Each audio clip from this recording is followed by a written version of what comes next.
Bonjour, je suis Jamila Zegrari, fondatrice de l'association Droits et Devoirs implantée en France et notamment en région parisienne.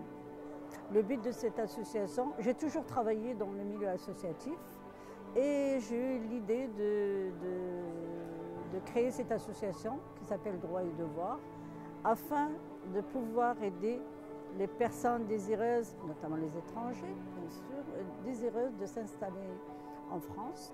J'étais très contente d'assister à cette conférence et pour voir où elle en est l'Afrique en matière d'immigration. Car nous aussi en France, on est confrontés à l'immigration et d'une façon générale et d'une façon l'immigration clandestine, si j'ose dire. Donc pour l'immigration régulière, je suis appelée à aider les personnes étrangères à réaliser leurs démarches administratives, préfectorales et autres, ouverture de droits. Et pourquoi droit? Parce que le droit, c'est une obligation. D'accord? Le droit, c'est une obligation et le devoir, c'est une exigence, d'une manière ou d'une autre. Mais en général, je n'ai jamais rencontré un étranger qui n'a pas le souhait de s'insérer à la vie en France ou à le pays d'accueil.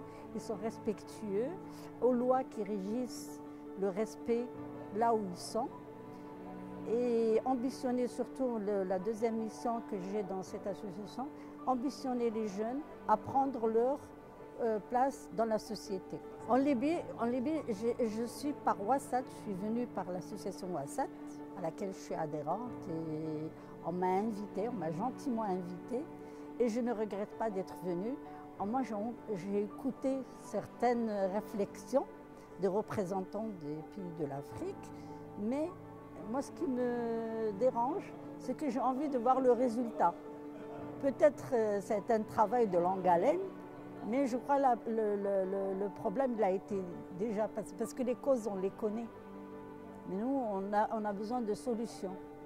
Et on a envie aussi qu'au lieu d'aller vers l'Europe, pourquoi ne pas aller, pourquoi l'Europe ne va pas vers l'Afrique? C'est la première fois où j'assiste à une conférence de telle sorte, qui est grandiose, parce qu'il y a des représentants d'États qui sont importants, s'il y a des représentants d'États qui sont présents, c'est que les choses vont bouger, ou du moins, il faut donner la présence, parce que si quelqu'un il a un poste très important auprès d'une institution, c'est que le jeu vend les chandelles, quoi.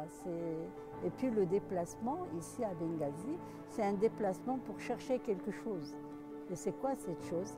C'est la solidarité, c'est aller vers de l'avant. Et pour moi, il est temps, it's time to stand up.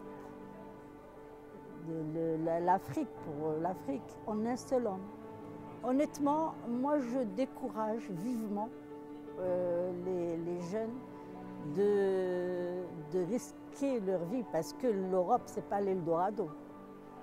Ce n'est pas le rêve. Ils peuvent avoir le rêve chez eux. C'est pour ça les autorités locales, c'est à eux de travailler. C'est les parlementaires, c'est tout ce qui représente l'État. C'est à eux de faire cet effort. Ils voient leur jeunesse.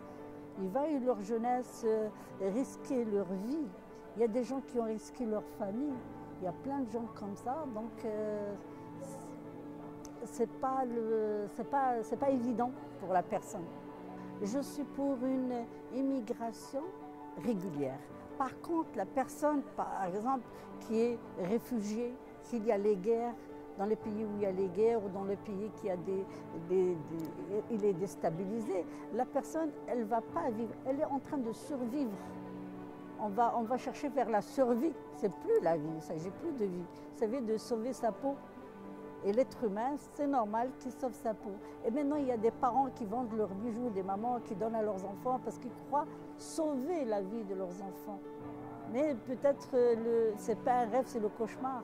Quand on voit la réalité des choses, c'est le cauchemar. Par contre, je suis pour une immigration régulière et qu'un étudiant d'un continent ou d'un pays étranger qui va vers l'Europe pour s'instruire, pour se former, pour ramener ce qu'il n'a pas dans son pays et revient pour servir les autres. Là, je tire ma révérence et je suis très fière de ces genres de personnes. Il y en a, hein. Il n'y a pas tout le monde qui vient et qui... Moi, j'étais confrontée à des personnes qui ne veulent pas rester en France ou ailleurs, qui veulent rentrer chez eux. Et il y a des gens qui ont eu leur diplôme, le M2, le Master 2 technologie digitale, et qui sont restés et rentrés chez eux. Je connais un Camerounais, je connais un Algérien, je connais un Tunisien, je connais plein parce que moi je fais tout. Il y a 140 nationalités que je fais, donc tout ne m'est pas étranger.